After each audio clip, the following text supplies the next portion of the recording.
that everyone in this world can shine. In a world with 8 billion people, there is enough space for all of us to shine bright, all of us to be badass. There's enough badassery space to go around in this world. A growing health, wellness, and leadership podcast designed for you to become your most empowered self.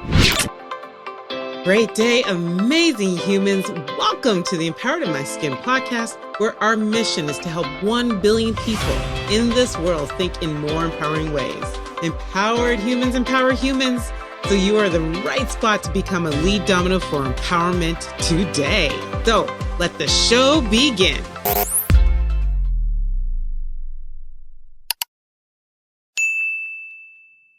Great day, amazing humans. Yes, welcome to the next episode of Empowered in My Skin. And this one's a little bit different because it is a solo episode. And I want to say it's my first because I don't have a recollection of doing another one. If anything, it is my second, but it's definitely not more than that because even as I'm sharing this with you, I feel discomfort. I feel uncomfortable. I feel shy, but I'm going to go in. I'm showing up for this episode because we are talking about one of, my favorite topics, a mission I've been on, especially this year, is encouraging people to adopt a self-talk life. And this month in September on the Empowered My Skin podcast, we are going in on this topic. And this episode is just going to be a little bit of my sharing of why has this become such a mission for me in my life to really help others and get into this, sort of this self-talk, self-conviction, self-belief life, right? I'm going to say self-conviction over self-belief. That's the title. That's the title of this episode. That's what it's going to be. Self-conviction over self-belief. But it's good. But I would say it starts with self-belief, right? So anyway, let me take you back 10 years. At the time I was in a certain situation in life. And a really, really great friend of mine at the time introduced me to a book called A Return to Love. And that book, oh my gosh, that book taught me about love and fear, how babies were born into love and we learn fear. And I got it in an instant. And it's only years later that I recognized why I got it in an instant, because in a journal, I've been journaling my entire life, but in a journal that I wrote, I wish I had it here to just kind of show it to the YouTubers, what I'm talking about. But in a journal that I wrote back in 1988, on the cover of the journal, I wrote love over fear. As a kid, I don't know, I would have been 16 at the time. And so, I don't know, just connected with me at the age of 42. In an instant. And I devoured that book. I've read it now over 4 times in my life so far. And that book really taught me about the power of taking our experiences, excavating them from ourselves, exposing them to light, which to me is therapy. It could be friendships. It could be, exposing them and taking in a book that resonates with you, that helps you really understand them, but essentially exposing them to light and then being able to look back at those experiences and realizing, as Oprah likes to say so often, they're here to teach us something, and to look at them from a place of love, from a place of grace, right? And with that understanding, that there's a message in there, and that as human beings, I think the value and the responsibility that we have in this world is to share our life with others, right? And to share our learnings with others. And I think for me, that book also taught me, I know that book also taught me that I'm not alone. And that my problem, that I, tend to be a little bit selfish when I think my problems are my own and only my own. But in recognizing that and sharing my challenges and situations with others, it was sort of like, oh my God, I've experienced that, or I know somebody that's going through that, or this and the other. And suddenly you don't feel like you're alone. And you feel that through learning from others or reading, or, and nowadays you can chat GPT it, or, back in the day, Google it. You'll realize that some human being in this big, gigantic world that we all live in has gone through something very similar. And so therefore, it should give you a little bit of ease to recognize that you're not alone. This problem is not yours to own. It's yours to realize what it's here to teach you, and the responsibility to figure out how you can continue to move from it, right? And for many of us, allow it to become, your ministry, or how you teach others or how you help others, a place of service. You can serve from the challenges that you've had in your life.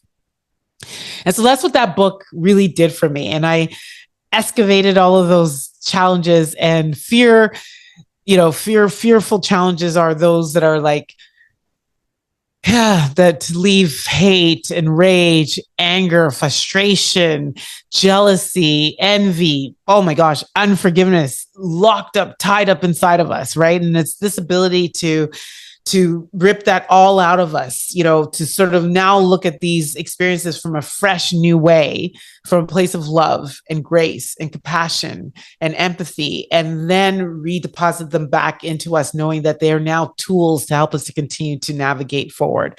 And this is a practice that I continuously do every single, all the time through my life. And it's now become a lot easier. And I recognize that the distance between what happened and getting to the understanding of what happened for me in my life has significantly shortened, right? And sometimes it happens within the same day, within the same moment. But a lot of times I know when I'm in an experience and it's hit something, it's hit something, versus my ability to have that experience and it be just the experience that's in front of me on that moment, And so that book really was the catalyst for that. And then through that, there was just this domino effect of other things that it led me to, right? From that book, I got introduced to Dr. Eric Thomas, and he also, I think, confirmed for me, because he is what he drew my attention to, the quote that comes from that book, our deepest fear. And that quote has been such a catalyst in my life. I've memorized it. It's part of, I use it in my speeches. I share it with so many others, young girls, especially, because I had nobody telling me this when I was growing up. I will stop them. I will hold them, and I will say to them, our deepest fear is not that we're inadequate. Our deepest fear is that we are powerful beyond measure, because I really want them to believe that in the earliest years that they can, right? Like as quickly as possible, is recognize that they're powerful beyond measure, and that it's their light, not their darkness, that most frightens them. And to really embrace that light, to not shrink, allow it to be shrunk, to help others shine, that everyone in this world can shine. In a world with 8 billion people, there is enough space for all of us to shine bright, all of us to be badass. There's enough badassery space to go around in this world. And when we can recognize that, and when we can recognize that our lives are a light that also help others shine their light, oh my gosh, that is so powerful. And so every single day I continue to figure out ways to unlock my power. I'm not quite there yet. I know that some of my internal, some of the power that I feel lives inside of me is fear. It scares me, and I think it's supposed to feel scary and exciting all at the same time. And so, that book continues to breathe life into me, and that quote certainly is one that I, say to myself at least once, twice a week since, right? It is such a big part of me. And so, and anyway, so all of that led me to this life of, the self-development journey. And along the way, with that book being the catalyst, I eventually landed on affirmations, the power of I am. Thank you, Joel Osteen. And I remember the first affirmation I ever, started saying to myself in front of the mirror was, I am phenomenal. That was from Dr. Maya Angelou, phenomenal woman.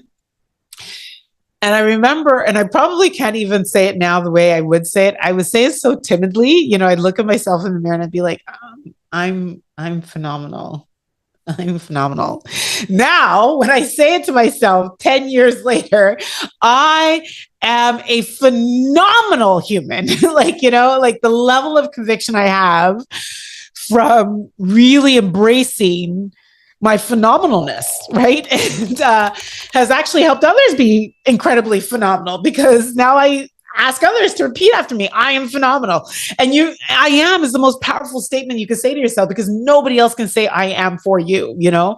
And so when I ask others to repeat after me, I am phenomenal, it's because I want them to feel phenomenal. I want them to recognize that they are phenomenal. I want them to tell themselves that they are phenomenal. And so, yeah, that was my first affirmation. The second one was, I am beautiful. And it's funny because I will talk about the science and the mechanics of self-talk through this month of September. But one of the things I knew very early on was, like, there's got to be, as you're saying I am, there's got to be some semblance of believing it. I do know that that's more so true for me now than probably at the beginning. At the beginning, I was saying I am statements that I wanted to believe. But then if you really still think about that, that is a level of truth, right? Because the truth was, I wanted to believe that about myself. And so I started to tell myself that I was beautiful. So essentially, the language I have for that now is, I knew who I wanted to become. And I knew that to become that person, it was actually okay to start living in that truth, like becoming, like being that person that I wanted to become, because eventually it would catch up, you know? And so I remember telling myself I am beautiful, and that was tough for me. And the emotions come up because for too long, it was easy for me to tell myself that I was ugly. You know, I'm ugly is what I believed, because I was told it and I believed that truth. And I feel the emotion now, because I know that there's a little girl who did not like to be in the skin that she was in, who did not feel, you know, beauty outwardly or inwardly, you know, and in believing that I was ugly, you know, how that manifested in my life. You know, I think about that, you know, and the ugly experiences I allowed myself to have simply because I thought that that's what an ugly person deserved, if we really think about it, you know? And so, you know, when I express now that I am beautiful, it has nothing to do with outwardly, but it's from what comes from within me. And I remember, you know, now I can't even say without smiling, but I remember when I really started to believe I was beautiful, the amount of people that would tell me that I'm beautiful, exponentially increased, you know? And I remember I would I'd come on FaceTime with my husband, and he'd be like, "Oh, babes, you look beautiful today." And now I'm bold enough to say, this is true. This is true, because I believe it. So yes, if I believe it, it's okay for you to confirm it, you know? But yeah, then I was beautiful. And then I learned from Zig Ziglar, I'm born to win. I'm designed for accomplishment. I'm engineered for success. I'm endowed with the seeds of greatness. And I've been saying it ever since. And all of those are true. When I think about I'm endowed with seeds of greatness, I am born to win. I have done many things in my life that were wins. You know, I became a professional bodybuilder in the International Federation of Bodybuilding and in the IDFA, 2 different leagues.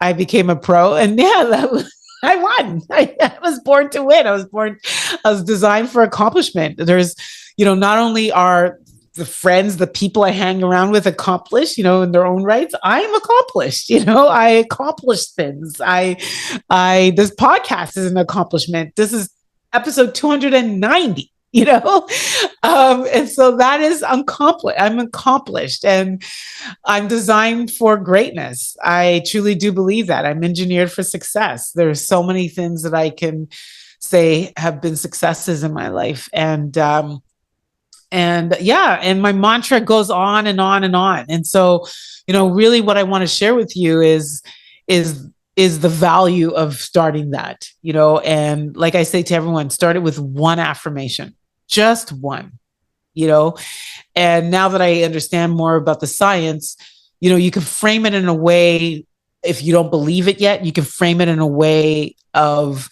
you know, that I am to who you want to become. You know, there's ways that you can frame that mantra so that it feels true, because it may not be what you feel today, but it is what you want to feel in the future. It's the person you want to become. It's the person that you are taking the steps every single day to become, And but I think once you start, don't stop. It has become my non-negotiable. I'm typically pretty much for the majority of the year, the first person I speak to every single day. After I pray, I step in front of the mirror and I look at myself and I go in. I go in. I start talking to myself. I affirm my day. I tell my day what kind of day I'm going to have. And before I've left the house, I leave the house from a level of conviction that the day I'm going to have is going to be awesome. I'm going to have a great day today. Today is a great day. I'm having fun today. I bring joy to others. I bring light with me wherever I go. I'm infinite energy for this world, and all is well. I just affirm myself into the day, and it creates an amazing day. There's moments that happen through the day, but I would say so far as I'm in those moments, I somehow figure out how to make that a meaningful moment. Like there's no bad meetings if I'm in the meeting, because I affirmed that today is a great day and something about that meeting is going to be great, and I think the more you can do that for yourself, the more you recognize that we have these moments, not days, not endless hours of strife and anguish. They're moments, right? And we also have these other moments, that are great and that made us smile, and you start to see them more. I truly do believe that when you affirm the kind of day that you have, you start to see you start to see the great days that you're creating for yourself and others. So yes, I share this. I've been on this journey for 10 years. I'm sharing this as, for value for your life, as a way for you to move from self-belief to self-conviction. I would say that I believed these things about myself, and now I'm convicted about these things. And I think the best thing about being convicted is you're not compromised. When you believe something, I think you still have the propensity to, argue about it. I think when you're convicted about something, you either don't even need to say anything or you'll die for it. You'll die. You know what I mean? It's something that you will die for because you are convinced it is true, And so I think in this world, and I've said it recently, we're so convicted about things that are so meaningless. And the things that we should be convicted about, which is who we are as human beings, we're shy and timid about it. And so I want to flip that for you. I want this episode to be your start of living in a sense of conviction that who you are is a powerful, amazing, exceptional human, right? And in this world with 8 billion people, you are uniquely gifted and designed to be everything that you can be, everything, right? And if you can lock into that today and recognize and start to live that with a sense of urgency, because there are no do-overs. Tomorrow's not guaranteed. This moment is all that you have. And so take something from this episode, from what I'm saying in this moment right now, to feed you, to fuel you, because I want to help you and help you reach your highest power, your highest truest self. That's everything for me, and if you can leave this episode and leave a comment and say, wow, Inc, you helped move me forward. And that's it. That's enough, And so I'm going to close by also expressing that the reason I'm doing this, the reason why it's so important, the reason why it brings my emotions up is, along the same time when I was introduced to that book, I was also introduced to Dr. Eric Thomas. He was the hip hop preacher back then. Now Dr. Eric Thomas. he said two words that I wish I had said to my younger self: you matter, you know, and still brings me big emotion because I realize how many people in this world, don't tell themselves that they matter. Look in the mirror and look at that person and say, you matter. You are important. Who you are matters. No matter what you're going through, you matter. When times get tough, remember, you matter. Succeed or fail, you matter. Whether you rise or fall, you matter. Your dreams, your goals, your aspirations, you matter. Your spirit, your love, your desires, you matter. Everything about you matters. The way you talk matters. The way you think matters. The way you move matters. Who you connected to matters. Everything matters because you matter, and if you can really believe that about yourself and get to that level of conviction that you matter, that no matter what, that you matter. That you matter, even on those days that you're not feeling like you're good enough. Guess what? You matter. You still matter. And it matters that you talk to yourself in ways that propel you forward, that move you forward, that lift you up, that help you rise. I'm going to ask you, when somebody, after this episode says to you, what's up? Say, everything is up. Everything is up. My spirit's up. My thoughts are up. Everything's up because I matter. You matter, So that's what I have for you.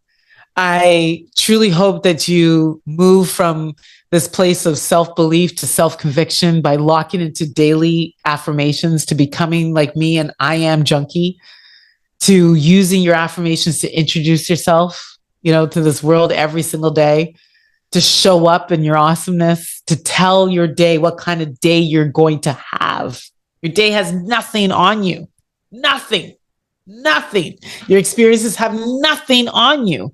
They can't change who you are when you are locked into conviction about that. When you're locked into your conviction about who you are, your circumstances will not alter that. If anything, they will continue to rise, to elevate, to educate, but all to serve you for a greater good. So that's what I have for you on this episode. I really, really, really want you to lock into the self-talk game. And if you ever need help, just know I'm here for you.